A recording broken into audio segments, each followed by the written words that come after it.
Buenos días, ¿cómo están? Qué bueno. Ok, me da gusto saludarlos. Vamos a continuar. La vez pasada terminamos el fundamento del Espíritu Santo y dijimos que íbamos a continuar con un nuevo fundamento, ¿verdad? Que es la doctrina de la imposición de las manos o el fundamento de la imposición de las manos. Fíjense bien, ya nos encargamos de ver cómo el Espíritu Santo produce en nuestro interior la obra de salvación de Dios, nos regenera, es decir, nos hace nacer de nuevo, nos renueva cada día, ¿verdad? Nos lleva en una transformación de santificación en nuestra vida. Y algo muy importante que el Espíritu Santo hace, que nos da de su poder, nos da de su capacidad para que también nosotros a través de eso podamos impartir a otros del poder de Dios y de la capacidad de Dios por la obra del Espíritu Santo. ¿Sí? Ahora, para hacer el trabajo, por ejemplo, todos hemos oído, ¿cuántos han oído de iglesia? La palabra iglesia. Bueno, ¿surge de la Biblia o de dónde surge? ¿Dónde comienza la iglesia? Pero ¿dónde comienza? Comienza con Cristo. Sí, es Cristo el que la funda a través de sus discípulos. Establece la iglesia. Y en la iglesia se debe de hacer todo un trabajo de edificación. Toda una tarea de edificación se debe de llevar a cabo.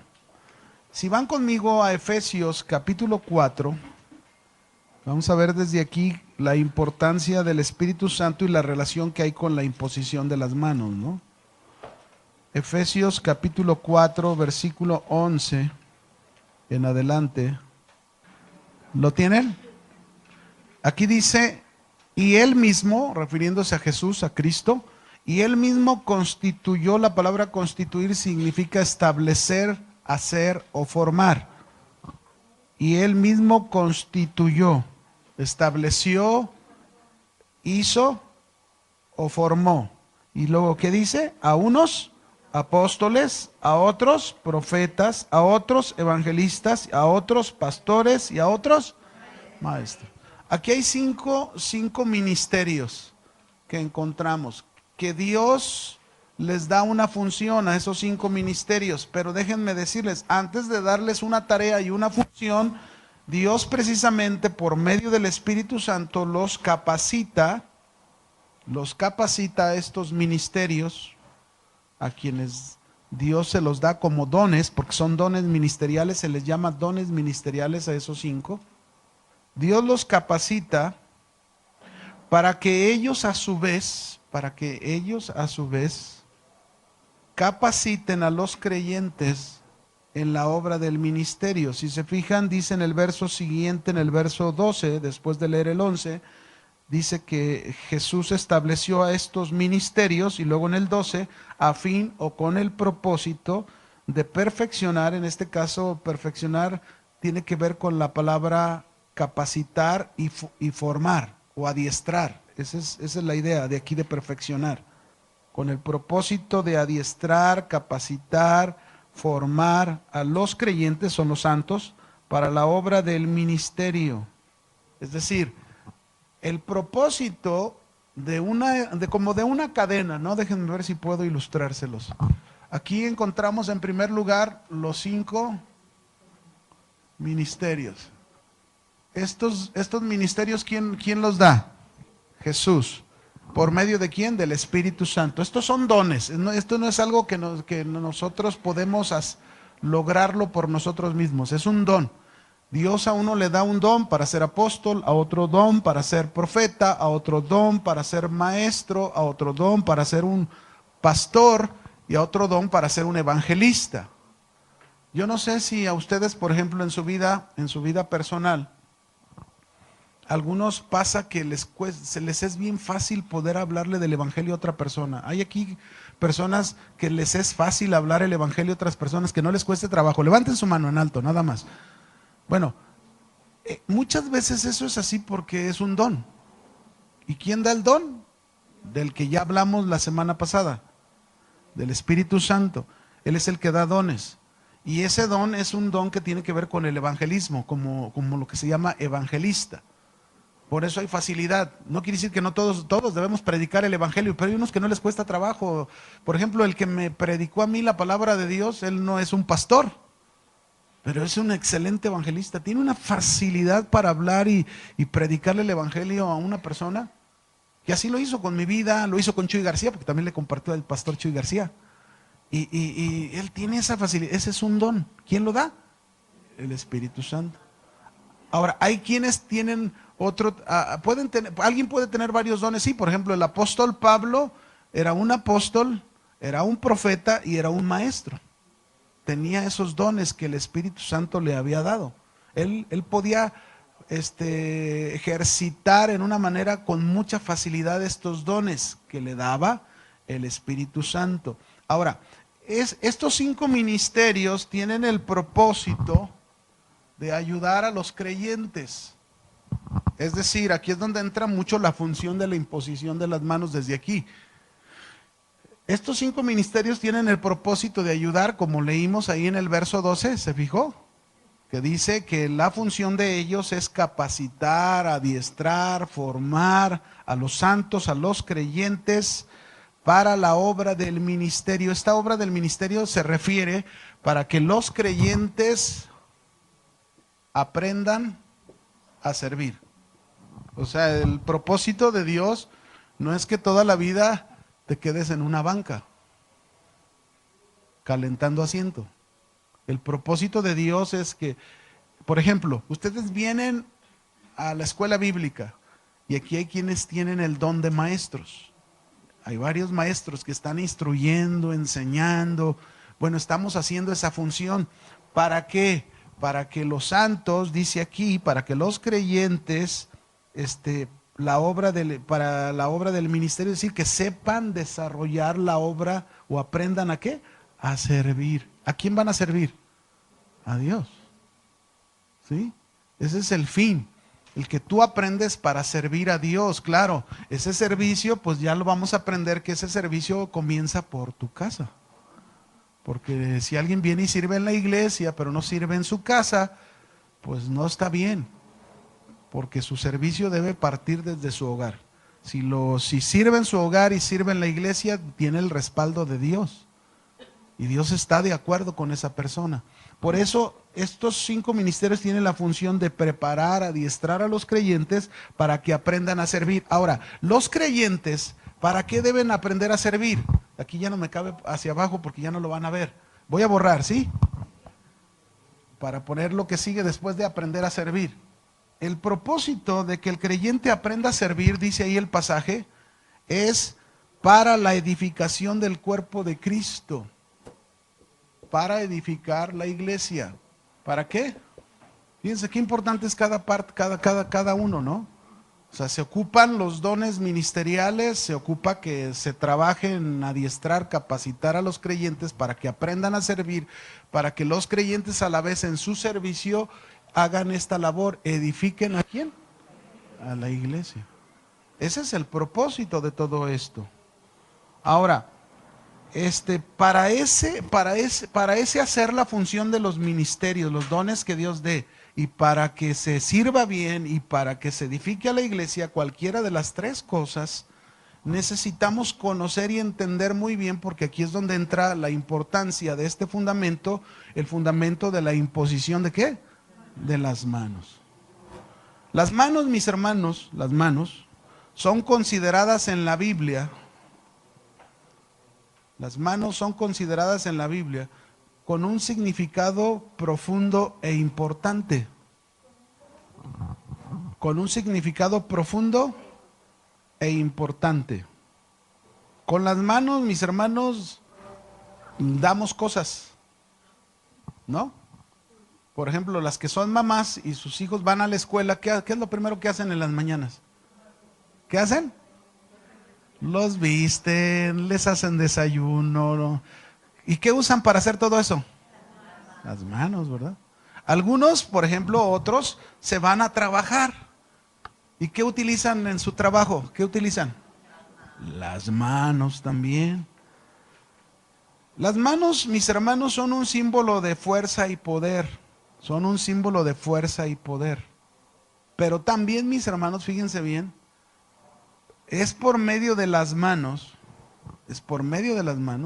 que se entregan dones para el servicio de Dios.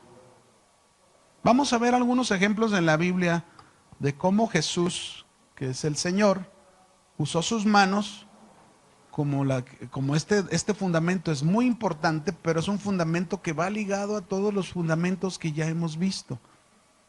La palabra de Dios, el arrepentimiento, la fe en Dios, la doctrina de el bautismo en agua, el bautismo del Espíritu Santo, y ahora viene la importancia de la imposición de mis manos. Mateo 19, verso 13 al 15. Fíjense qué importantes son nuestras manos y qué importante es este fundamento. Mateo 19, verso 13 al 15. Ustedes mismos lo van a ver en la escritura, ¿no? Vamos a ver varios pasajes. ¿Ya lo tienen? Ok. Entonces le fueron presentados a Jesús. ¿Qué le presentaron a Jesús? ¿Unos qué? Niños. ¿Para qué? ¿Para qué le presentaron los niños? Para que pusiese las manos sobre ellos y orase. Pero los discípulos, ¿qué hicieron? Le reprendieron. Pero Jesús les dijo a sus discípulos: dejad a los niños venir a mí y no se los impidáis, porque de los tales es el reino de los cielos. Y luego dice en el verso 15, y habiendo puesto sobre ellos las manos, se fue de ahí. Aquí hay un principio bien interesante. ¿Se fija para qué son las manos? Cuidado de que usted, papá, mamá, que tiene niños, que tiene hijos, y use sus manos ahora como un creyente para lastimar, para ofender y para dañar a su niño. Este es un ejemplo claro para qué deben de ser usadas sus manos. Le trajeron a los niños a Jesús para que pusiese sus manos sobre ellos. ¿Y qué querían que hiciera Jesús? Orar. Aquí habla de orar. ¿Para qué debes de usar tus manos si tienes al Espíritu Santo? Y hablamos ya de la llenura del Espíritu Santo y dijimos todo lo que implicaba esa llenura del Espíritu Santo, que tenía que ver con un carácter, una formación de santidad de nosotros. ¿Para qué? Para que ahora tú, por medio de tus manos, las manos que Dios te dio, tú puedas, en este caso, en primer lugar, impartir de la bendición de Dios, pero orando. ¿Cuántos oran por sus niños cuando se van a ir a la escuela y ponen sus manos sobre ellos? Dios te bendiga. El Señor está contigo. La bendición de Dios va contigo. La sabiduría de Dios, la capacidad de Dios va contigo. ¿Saben qué? Estamos en una época nueva. Somos hijos de Dios, somos la familia de Dios y estamos siendo instruidos por Dios para hacer uso correctamente de las cosas, de los instrumentos que Dios nos da. En este caso son nuestras manos. Pero hubo quienes trataron de impedir que se acercaran con Jesús para eso, y los reprendieron a estas familias, a estos papás que venían con esa intención, y Jesús se molestó y les dijo: dejen a los niños ¿qué? Venir a mí y no se los impidáis. Fíjense, aquí hay un principio para cada uno de nosotros, los que tenemos hijos. Tengamos cuidado de que nosotros seamos causa de impedir que los niños vengan a Jesús. Porque nosotros podemos estorbarles. Nosotros podemos llegar a ser un estorbo para que nuestros hijos se acerquen a Dios, se acerquen a Jesús. Y aquí es lo que Jesús está reprendiendo en sus discípulos: dejen a los niños venir a mí. No se los impidan. De los tales es el reino de los cielos. Qué mejor, mis hermanos, que vengan a Cristo y en uno de esas el Señor les toque y se conviertan en nuevas criaturas, ¿no? ¡Qué bendición! ¿O no? Algunos dicen: no, pues es que yo no los obligo. No, hay que obligarlos, hay que enseñarlos. No es de obligaciones, de enseñarlos, que es importante que ellos tienen que estar buscando a Dios porque es para su bien, ¿sí? Y a lo mejor si vienen así, tú los ves ahí, pero no le hacen. Una de esas el Señor los va a tocar como nos tocó a nosotros.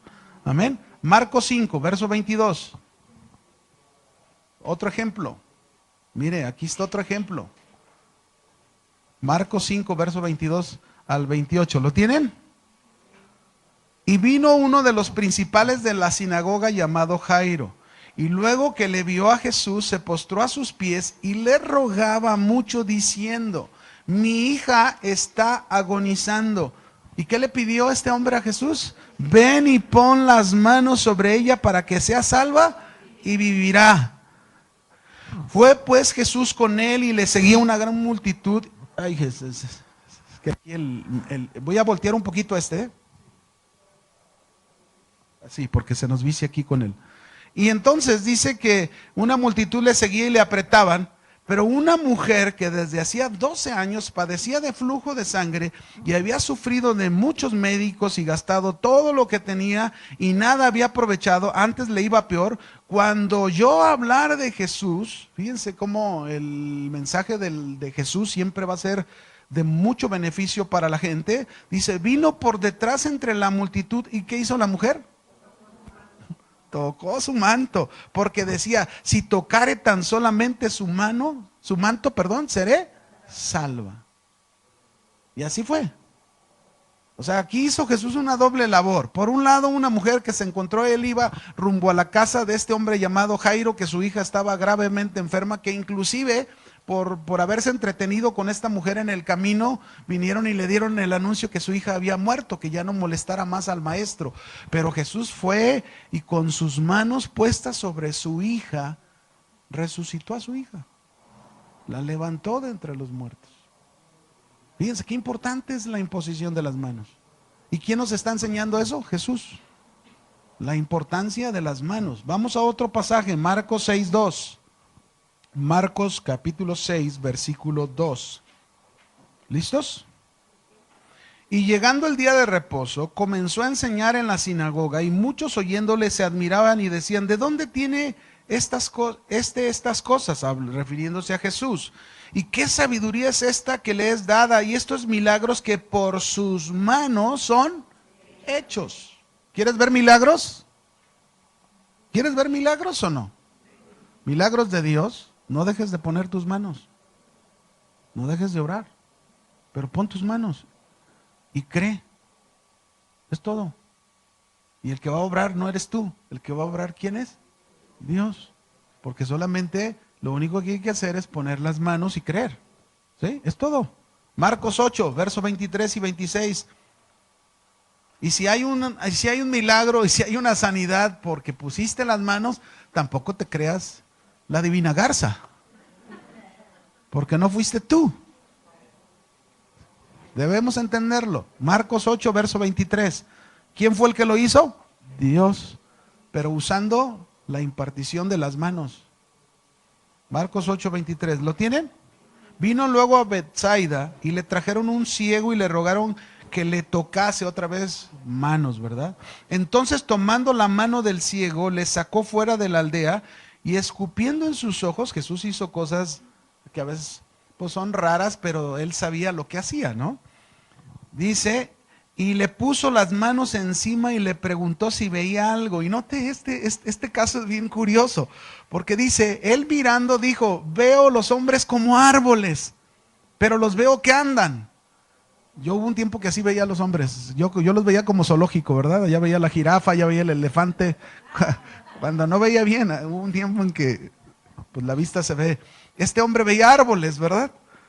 Y luego le puso otra vez, fíjense, no solo una vez, por segunda vez le puso las manos sobre los ojos y le hizo que mirase. ¿Y qué pasó ahí? Dice, fue restablecido y vio de lejos y claramente a todos. Y lo envió a su casa diciendo: cuando entres en la aldea, ni lo digas a nadie en la aldea. Bueno, Jesús tenía sus razones porque todavía no era el momento de manifestarse completamente. Por eso le está diciendo que no lo divulguen, ¿no? Lo que sucedió. Pero fíjese, otra vez Jesús realizó un milagro, una sanidad, por medio de la imposición ¿de qué? De las manos. Bien, ahora vayamos a un texto de Marcos 16, verso 17. Esto es para todos los creyentes. Marcos 16, verso 17. Vamos a leer desde el 16, porque nos es más claro desde el verso 16. ¿Lo tienen? Y el que creyere y fuere bautizado Note a quién se está refiriendo. El que creyere y fuere bautizado será salvo, mas el que no creyere será condenado. Y estas señales seguirán a los que creen. En mi nombre echarán fuera demonios, hablarán nuevas lenguas, tomarán en las manos serpientes y si bebieren cosa mortífera no les hará daño. Sobre los enfermos, ¿qué dice? Ahí está otra vez este fundamento de la imposición de las manos. Sobre los enfermos pondrán sus manos y ¿qué va a pasar? Y bueno, nosotros tenemos que obedecer lo que Dios nos dice, ¿no? Bien, vamos ahora a conocer la importancia de la imposición de las manos en el Antiguo Testamento. Estamos conociendo ahorita la importancia de esta imposición de las manos, pero ahora vamos a ver en el Antiguo Testamento. Primero, los judíos, mis hermanos, conocían muy bien sobre esta doctrina de la imposición de las manos. Los judíos conocían muy bien sobre esta doctrina de la imposición de las manos. Por ejemplo, en Deuteronomio 34:9, es un escrito que ellos tenían, Deuteronomio capítulo 34, verso 9. Vamos a ver cómo ellos conocían sobre esta imposición de manos, ¿no?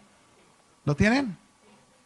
Dice, y Josué, hijo de Nun, fue lleno del espíritu de sabiduría, porque Moisés había, ¿qué? Puesto sus manos sobre él, y los hijos de Israel le obedecieron e hicieron como Jehová mandó a Moisés. Para empezar, Dios le ordenó a Moisés, Dios le dijo, tú no vas a entrar a la tierra prometida, y la persona que yo he escogido para que introduzca al pueblo a la tierra prometida se llama Josué. Dios le dijo, ve y pon tus manos sobre él para que la sabiduría que yo te he dado a ti la reciba él y para que la autoridad que yo te he dado a ti la tenga Josué. ¿Por medio de qué? Imposición de las manos. ¿Sabían ustedes que por la imposición de las manos se puede impartir sabiduría de Dios?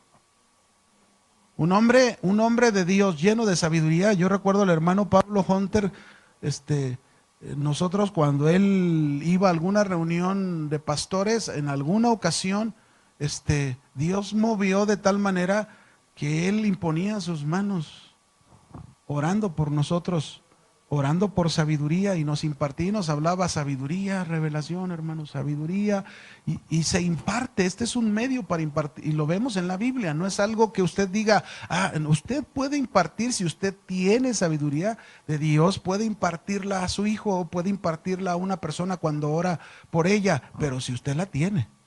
Si usted no la tiene, si usted está orando por el otro que tenga sabiduría, cuando a usted le falta mucha, pues pídale y llénese de la sabiduría de Dios. ¿Sí me explico? Se puede a través de la oración y la impartición de las manos, como lo está haciendo aquí Moisés con Josué, que así lo hizo. Levítico 1, verso 4. Esto es algo más que ellos conocían sobre la imposición de las manos, los judíos. Levítico 1, verso 4. ¿Lo tienen?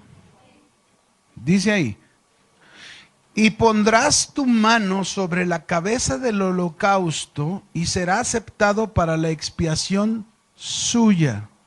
Ahora, esta era una orden para el sacerdote y también para los que iban al pueblo y tenían que llevar un cordero que era un símbolo, nada más era una sombra de Jesucristo. Entonces llevaban su cordero y a la hora de exponerlo por sus pecados, los miembros o los dueños de ese holocausto, la familia que quería expiar por sus pecados junto con el sacerdote, tenían que poner las manos sobre ese animal.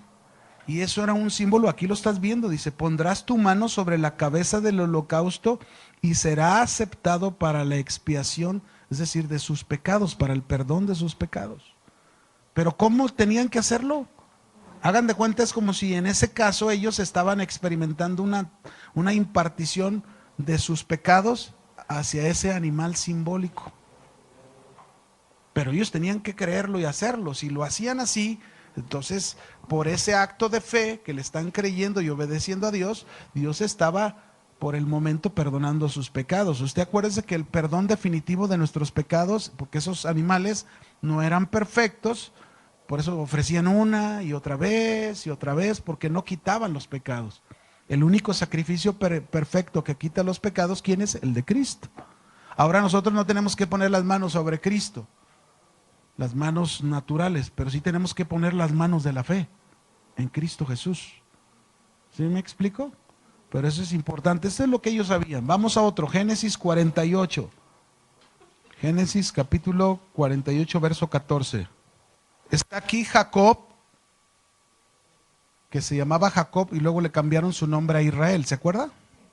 Bueno, él está aquí con los hijos de José el soñador, ya está grande, él está a punto incluso de morir y entonces él quiere bendecir a los hijos de José y mire lo que hace. Entonces Israel, Jacob, extendió su mano derecha y la puso sobre la cabeza de Efraín, que era el menor, y su mano izquierda sobre la cabeza de Manasés, colocando así sus manos adrede, aunque Manasés era el primogénito, y bendijo a José diciendo: el Dios en cuya presencia anduvieron mis padres, Abraham e Isaac, el Dios que me mantiene desde que yo soy hasta este día, el ángel que me liberta de todo mal, bendiga a estos jóvenes y sea perpetuado en ellos mi nombre y el nombre de mis padres, Abraham e Isaac, y multiplíquense en gran manera en medio de la tierra.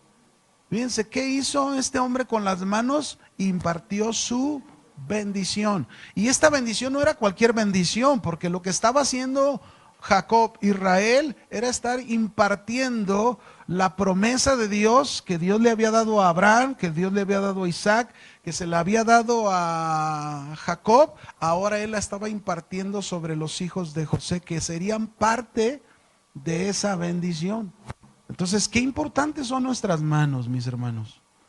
Nuestras manos deben de ser usadas precisamente, como en este caso, para impartir nosotros bendición. ¿Qué debemos de impartir con las manos? De nuestras manos, de sus manos, ya no debe de impartir otra cosa. Usted no debe de andar en la calle, ¿verdad? Y si anda manejando, menos que alguien se le atraviese y luego levanta su mano para otra cosa. No, no, no. Usted imparta bendición. Amén. Es importante impartir bendición, es importante impartir de lo que Dios nos ha dado a nosotros por medio de nuestras manos, por medio de la imposición de las manos. Tenemos que aprender a hacerlo. La imposición de las manos son muy importantes. Por eso usted tiene que aprender, ¿verdad? El esposo, la esposa tiene que aprender a impartir de lo que Dios le ha dado a través de la imposición de sus manos. Yo tengo el hábito todos los días en la mañana antes de levantarme, siempre impongo mis manos sobre mi esposa, siempre, siempre. Pues yo desde que aprendí esto siempre lo hago impartiendo de la bendición de Dios sobre su vida. Y ella también en la primera oportunidad lo hace conmigo, ¿verdad? Pero siempre, ese es mi despertar, siempre es eso, ¿verdad? Es tocar su cabeza. Siempre, Señor, bendícela, dale salud, guárdala, dale sabiduría en todo lo que ella hace en el servicio a ti. Esa es mi labor y esa es la labor que debemos tener cada uno de nosotros. ¿Impartir qué? Bendición. Y tenemos que creerlo. Ahora, las manos también, mis hermanos, también los sacerdotes usaban las manos para impartir bendición al pueblo. Fíjense bien. Yo no sé si ustedes se han fijado que a veces cuando hay una reunión general en la iglesia y luego se les anima a los que traen una enfermedad que se pongan de pie y los que están cerca impongan manos sobre de ellos. Sí lo ha visto eso, ¿verdad? Pero más que eso, ¿cuántos han visto que muchos están de pie, no alcanzan a tocar, pero se hace esto? ¿Ha visto eso o no? Esto no es una cosa que se nos ocurrió, es bíblica. Los sacerdotes, mis hermanos, cuando ellos exponían, después de haber exponido la enseñanza al pueblo de Dios, ellos levantaban su palma con la mano abierta, porque Dios así lo había ordenado, y a través de la palma abierta, ellos impartían bendición a todo el pueblo. Por eso cuando yo no alcanzo a estar allá, o cuando incluso pasan a la plataforma para orar, pero no alcanzas a tocar a todos, tú levantas tu mano dentro de lo que la Biblia dice y tú crees que hay una impartición de bendición desde tu mano alta, tu palma abierta. Eso es bíblico, no es algo que se nos ocurrió, está en la Biblia. Y el cristiano, todo lo que hace, debe de hacerlo conforme a la Biblia. Así que los sacerdotes comunicaban el favor de Dios y la bendición a través de la palma abierta de su mano. Fíjese, por ejemplo, en Levítico 9:22, ahí habla sobre uno de estos asuntos, ¿no? Levítico 9:22. Mire lo que dice. Después alzó Aarón sus manos. ¿Hacia quién alzó sus manos? Hacia el pueblo. ¿Qué hizo? Y lo bendijo. ¿Qué hizo? Lo bendijo. Nosotros de la misma manera podemos hacer lo mismo. Por ejemplo, ¿cuándo vas a alzar tu mano y vas a abrir tu palma para bendecir a alguien, aquel que te maldijo? Ya no la cierres, porque el puño cerrado significa otra cosa, ¿verdad? Sí, sí, me comprende. Y usted va a hacer algo diferente. Por ejemplo, ¿con qué relaciono esto? Romanos, vaya conmigo a Romanos capítulo 12. Romanos capítulo 12. Y aquí encontramos una indicación de parte de Dios en la Escritura. Ahorita le digo el versículo, ¿sí? Aquí está. Verso 14. Primero lo primero. No hay otra forma más efectiva que eso, mis hermanos. Amén. Por eso tenemos que aprender a bendecir. Dios nos enseña en toda su palabra que seamos bendición, porque Él es lo que nos ha impartido a nosotros. Bendición. Segundo, si ya son las 11:05, ¿por qué no me dicen nada? Qué bárbaros. Alguno me va a decir, no, pues ahí quédese, pastor, ahí nos vemos. Sígale con su segundo, ¿eh? No. Bueno, aquí nos vamos a quedar en el segundo punto de la impartición, el uso de las manos en este fundamento. Amén. Dios les bendiga. Cuídense.